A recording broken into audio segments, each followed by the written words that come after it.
ये definition perfect बन जाएगी। The distance covered by given line with respect to origin on the axis.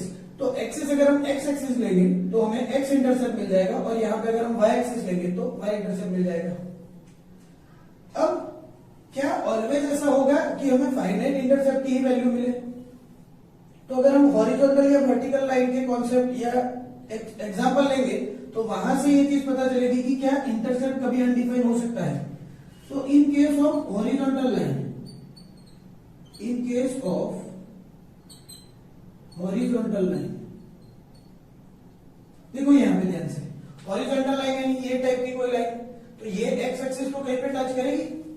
X axis को क्या ये टच कर सकती है? अनडिफाइंड। इनफाइनाइट तक क्या होगा कि ये एक्स एक्सिस से पैरेलल चलती रहेगी, यानी कि इसका एक्स इंटरसेप्ट अनडिफाइंड हो जाएगा।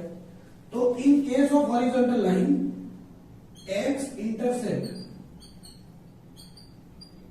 Is undefined. Similarly, in case of vertical line, in case of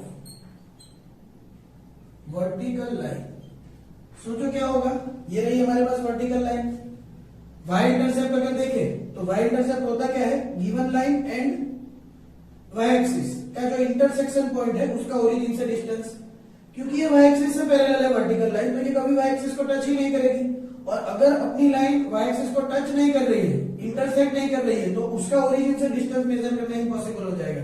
तो इनफाइनाइट तक ये ऐसे ही पैरेलल चलता रहेगा और इसका वाई इंटरसेप्ट अनडिफाइंड हो जाएगा। तो in case of vertical line the y intercept is undefined. इसी चीज को दूसरी मेथड से भी वेरीफाई किया जा सकता है।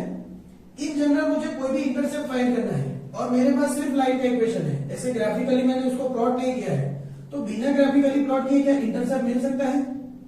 तो लाइन जनरली हमारे पास कौन से फॉर्मेट में है वो इंपॉर्टेंट है इस चीज में। तो आप टेक्स्ट बुक का कोई भी क्वेश्चन करोगे तो generally line ax plus by plus c equal to 0 यानी कि उसके जनरल फॉर्मेट में होती है। तो how to find intercept when equation of line is given। तो जनरली कोई भी लाइन का इक्वेशन हमें जनरल फॉर्मेट में ही देता है, और अगर नहीं दिया तो हम इजीली उसको जनरल फॉर्मेट में ले जा सकते हैं। तो अगर जनरल फॉर्मेट में इंटरसेप्ट कैसे फाइंड करना है वो अगर सीख जाए तो हम किसी भी लाइन के लिए फिर इंटरसेप्ट फाइंड कर सकते हैं। तो if given line is ax plus by plus c equal to 0। तो ऐसी सिचुएशन में मुझे अगर इंटरसेप्ट फाइंड करने हैं तो सबसे पहले अगर मुझे एक्स इंटरसेप्ट फाइंड करना है तो एक्स इंटरसेप्ट होता क्या है? दी हुई लाइन का एक्स एक्सिस के साथ इंटरसेक्शन पॉइंट और ओरिजिन के बीच का डिस्टेंस। ओरिजिन तो खुद 0 पे है, यानी कि मुझे सिर्फ इस पॉइंट के एक्स कोऑर्डिनेट की जरूरत है। अब कोई भी पॉइंट अगर एक्स एक्सिस पे लाई करेगा तो उसका वाई कोऑर्डिनेट अपने आप क्या बन जाएगा? 0। तो इस वाले इक्वेशन में अगर मैं वाई को 0 पुट कर दूं, put y equals to 0 in equation of line, then ax इस सिचुएशन में ax plus c equal to 0 हो जाएगा। तो अगर मैं x को सब्जेक्ट बना दूं तो x की वैल्यू यहां से आ रही है c divide by a, that is minus of constant term divided by coefficient of x। यानी कि अगर मुझे इंटरसेप्ट की वैल्यू निकालनी है और लाइन का इक्वेशन जनरल फॉर्म में दिया है तो मुझे सिर्फ कांस्टेंट टर्म को माइनस के साथ मल्टीप्लाई करके x के कोएफिशिएंट से डिवाइड कर लेना है। ऐसे ही अगर मुझे y इंटरसेप्ट फाइंड करना है तो for y intercept put x is equal to 0 in equation of line। तो ऐसी सिचुएशन में by प्लस c हमारा 0 के बराबर हो जाएगा, that is y is equal to minus of c by d, that is minus of constant term divide by coefficient of y। यानी कि ये हमारे y इंटरसेप्ट की फॉर्मूला बन गई। अब किसी एक लाइन के एग्जांपल से अगर हम देखें, for example given line is 2x plus 3y plus 6 equals to 0। तो इसका अगर मुझे x इंटरसेप्ट निकालना है तो x इंटरसेप्ट इक्वल टू, सोच के देखो y को 0 ले लेंगे तो बचेगा 2x plus 6 equals to 0। 6 सामने चला गया, -6 बन गया, तो x की वैल्यू क्या बन जाएगी, -3, तो ये बन जाएगा -3। वैसे ही अगर मुझे y इंटरसेप्ट लेना है तो y इंटरसेप्ट कितना होगा, तो अब हम x को 0 लेंगे, y इंटरसेप्ट फाइंड करना है तो x को 0 लेके y को सब्जेक्ट बनाएंगे, तो x को 0 लेने पे बचेगा 3y plus 6 equal to 0। 6 को सामने भेज दो, 6 को सामने भेजेंगे तो 3y की वैल्यू -6, यानी कि y की वैल्यू बन जाएगी -2। और एक चीज कि अगर कोई हॉरिजॉन्टल या वर्टिकल लाइन है तो इसी कॉन्सेप्ट में कोई वर्टिकल या हॉरिजॉन्टल लाइन के इक्वेशन को ax plus by plus c के साथ कंपेयर करके इधर ये वाली और ये वाली फॉर्मूला से आप x या y इंटरसेप्ट को चेक करना, तो आपको अनडिफाइंड जो टर्म थी वो भी मिल जाएगी। तो इंटरसेप्ट का क्या मतलब है वो याद रख लो, और इंटरसेप्ट अगर आपको पता चल गया तो उस सिचुएशन में हॉरिजॉन्टल लाइन के लिए कौन सा इंटरसेप्ट, वर्टिकल लाइन के लिए कौन सा इंटरसेप्ट अनडिफाइंड होगा वो आपको ध्यान में रखना होगा। आगे बेटा इंटरसेप्ट अगर पता है तो intercept form of line, intercept form of line क्या होगा वो हम नेक्स्ट देखेंगे। तो बेटा आप जो नेक्स्ट देखेंगे वो है हमारा इंटरसेप्ट फॉर्म ऑफ लाइन। हमने इंटरसेप्ट के बारे में पढ़ा, अब इंटरसेप्ट फॉर्म कैसा होगा, तो suppose if x intercept of line equals to a and y intercept equals to b. तो इसका मतलब क्या है कि अगर मैं एक लाइन ड्रॉ कर दूं तो ये वाली लाइन एक्सिस को कहां पे जाके टच करेगी, तो x की वैल्यू जहां पे a जितनी है, यानी कि ये a डिस्टेंस पे ओरिजिन से, तो ये पॉइंट के कोऑर्डिनेट बन जाएंगे a0 और इतना होगा b, यानी कि ये बन गया 0, b। तो ये लाइन का अगर मुझे इक्वेशन निकालना है जिसका x इंटरसेप्ट है और y इंटरसेप्ट b है, तो क्लियरली दिख रहा है कि ये दो पॉइंट में से पास हो रहा है, तो इसका मतलब from two point form of line y minus, suppose ये मेरा x1 y1 है और ये वाला x2 y2, तो ऐसी सिचुएशन में y minus y1 upon y2 minus y1 equal to क्या बन जाएगा, x माइनस x1, तो x minus x1 upon x2 minus x1, तो माइनस में से अगर क्रॉस मल्टीप्लाई कर दे तो minus a y equal to b x minus a b. तो ए वाई को इस साइड ले जाओ राइट हैंड साइड और ए बी को लेफ्ट हैंड साइड ले आओ, तो a x sorry b x plus a y की वैल्यू ए बी के बराबर हो जाएगी। और अगर इस इक्वेशन को हम ए बी से डिवाइड कर दें तो b x by a b plus a y by a b, इसकी वैल्यू हो जाएगी 1। तो यहां से अगर हम कट कर दे तो फाइनल इक्वेशन क्या बन जाएगा, x upon a plus y upon b equal to 1 is the slope intercept form, sorry intercept form is the intercept form of line.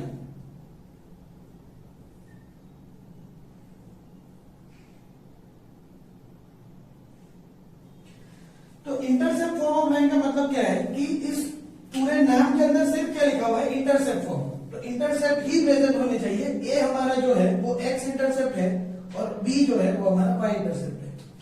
जैसे कि एक एग्जांपल है, तो क्वेश्चन ऐसा बना के देते हैं ये लोग कि if x intercept of line is 3 and y intercept is -2, then find the equation of line। ऐसी सिचुएशन में बच्चों दोनों की वैल्यू दी है, हमें एक की जगह पे 3 रखना है और बी की जगह पे -2, तो इक्वेशन ऑफ लाइन होता है x upon a plus y upon b equal to 1। A की जगह पे क्या करना है, हमें 3 लेना है और बी की जगह पे -2, तो ऐसा करने पे x upon 3 plus y divide by -2 equal to 1, यानी कि -2x plus 3y equal to -6 होगा।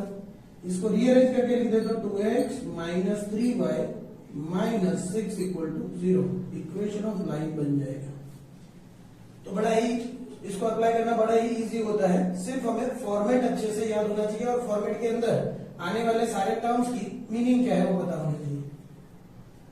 तो इंटरसेप्ट फॉर्म ऑफ लाइन के बाद नेक्स्ट हमारा जो फॉर्मेट है वो है slope intercept form of line. जैसे नाम में लिखा है, एक तो स्लोप देना पड़ेगा और दूसरा कोई एक इंटरसेप्ट पता होना चाहिए। तो इसके भी दो फॉर्मेट है।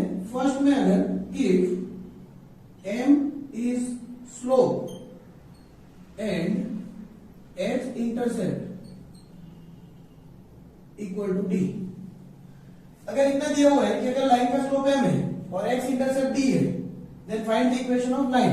तो ऐसी सिचुएशन में सोचो कि अगर x इंटरसेप्ट हमारा d है लाइन का, तो इसका मतलब लाइन कहां से पास होती होगी? डेफिनेटली वो इतने d जितने डिस्टेंस से, ओरिजिन से d डिस्टेंस पे पॉइंट d, 0 में से पास होगी। और अगर पॉइंट d, 0 में से पास हो रही है और इसका स्लोप m है, तो हमारे पास इंफॉर्मेशन सफिशिएंट है, स्लोप पता है, पॉइंट पता है। तो फ्रॉम पॉइंट स्लोप फॉर्म क्या किया जा सकता है?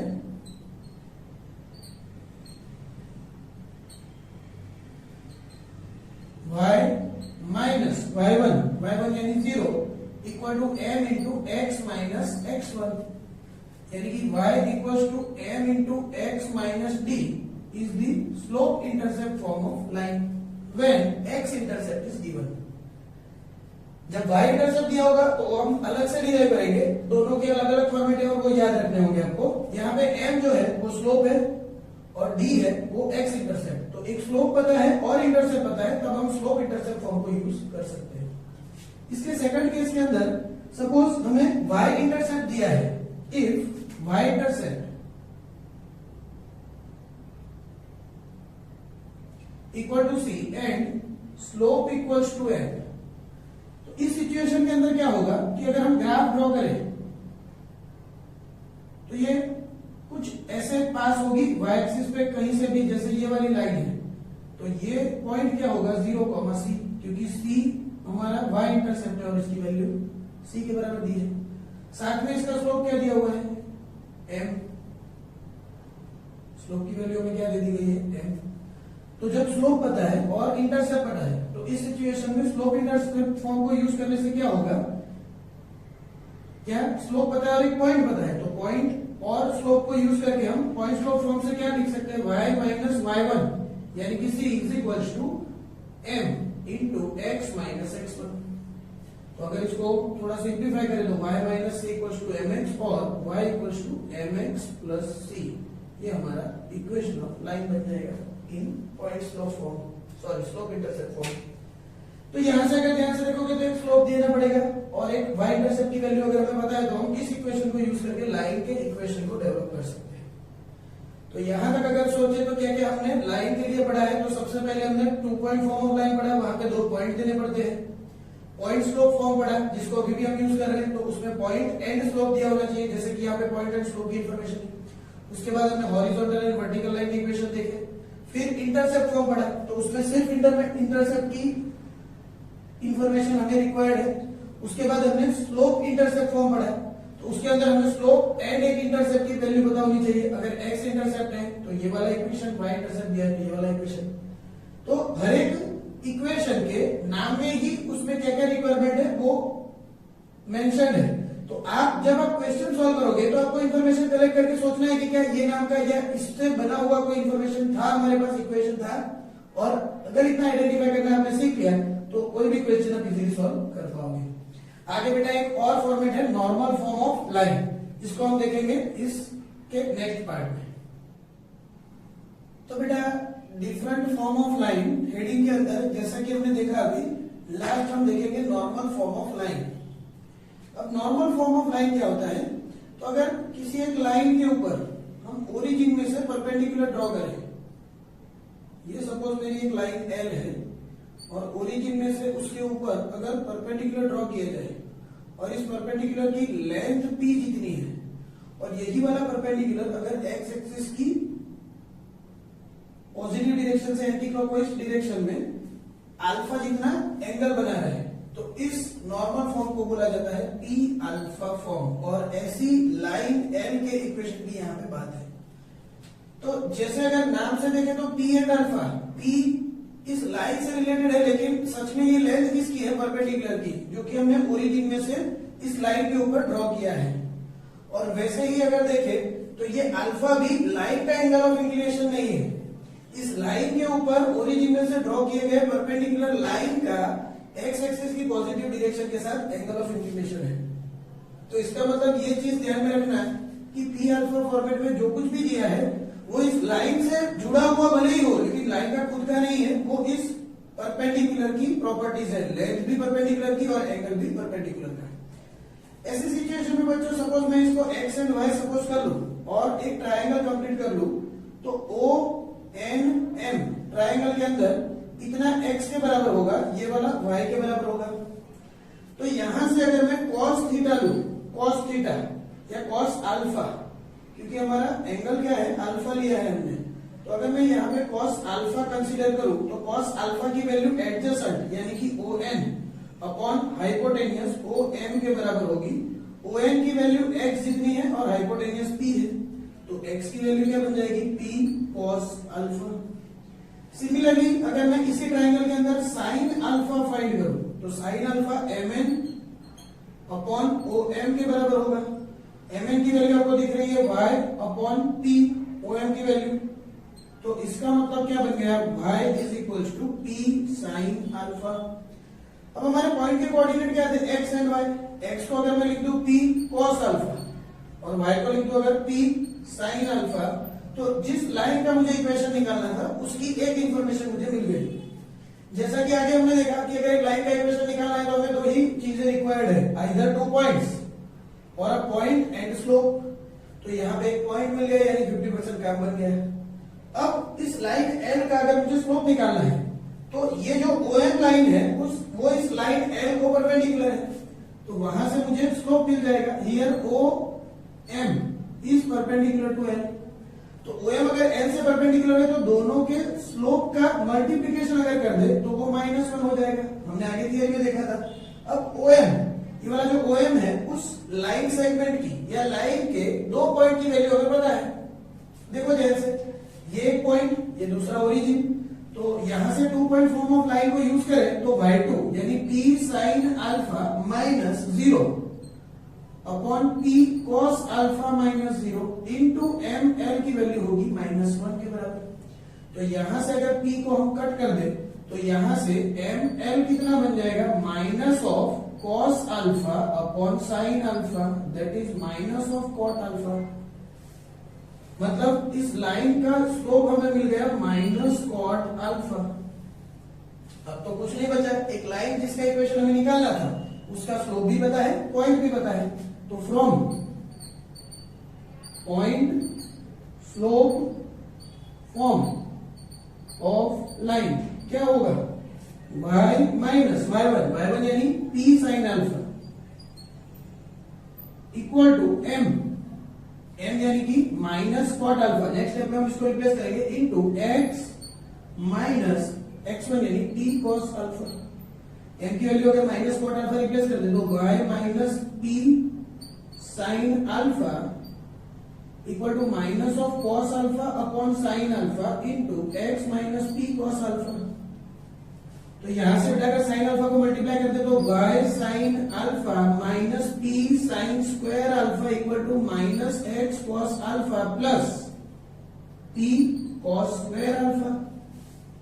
तो अगर मैं x वाली टर्म को लेफ्ट हैंड साइड ले जाऊं और p को सामने भेज दूं p वाली टर्म को, तो x cos alpha plus y sine alpha equal to p common निकल के बचेगा sine square alpha plus cos square alpha, जिसकी वैल्यू हो जाती है 1।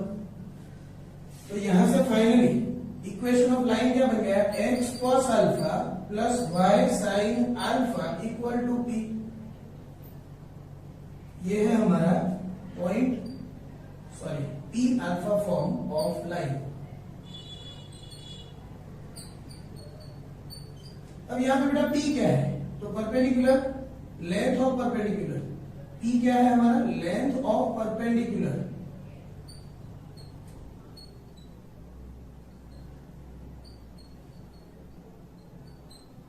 Drawn from origin on the line, यानी कि ये वाला P है। और अल्फा क्या है, alpha angle of inclination of perpendicular with respect to positive direction of x axis. तो अगर किसी क्वेश्चन के अंदर ये दो इंफॉर्मेशन दी है, यानी कि कोई एक लाइन के ऊपर अगर ओरिजिन से एक परपेंडिकुलर ड्रॉ किया जाए और उसकी लेंथ दे दी है और वो वाला परपेंडिकुलर एक्स एक्सिस की पॉजिटिव डायरेक्शन के साथ क्या एंगल बना रहा है वो दिया हुआ है, तो उस सिचुएशन में हम सीधा लाइन का equation x cos alpha plus y sin alpha equals to p ये कंसीडर कर लेंगे। यहाँ पे एक चीज ध्यान रखना, p ऑलवेज परपेंडिकुलर डिस्टेंस होने के कारण ऑलवेज पॉजिटिव होगा। तो कहीं पे अगर p नेगेटिव आ रहा है तो हमारी ड्यूटी क्या है कि हम उसको पॉजिटिव करके ही यहाँ पे देखें। आगे लाइन के डिफरेंट फॉर्म के बीच कन्वर्जन देखोगे तब आपको ये चीज का पता चलेगा कि p क्यू ऑलवेज पॉजिटिव लेना है या क्यों हमने इस चीज पे ध्यान दिया था। तो आई होप ये जो दो लेक्चर है उसके अंदर हमने सारे लाइन के फॉर्मेट को पढ़ लिया। आप लोग एक बार ध्यान से इसको रिवाइज कर लेना और फिर आगे जो एक्सरसाइज और एग्जाम्पल के सॉल्यूशन के लेक्चर है उन पे फोकस करना। Bye bye. Hello friends, if you like our content and videos, then please like, share and subscribe our YouTube channel Educulum and do not forget to press the bell icon. You can also follow us on our Facebook page Educulum Gurukul, our Instagram page Educulum. Also for more videos and assignments and handwritten notes, exam papers, you can download our Play Store application Educulum. Thank you for your support. Keep watching our videos. Goodbye.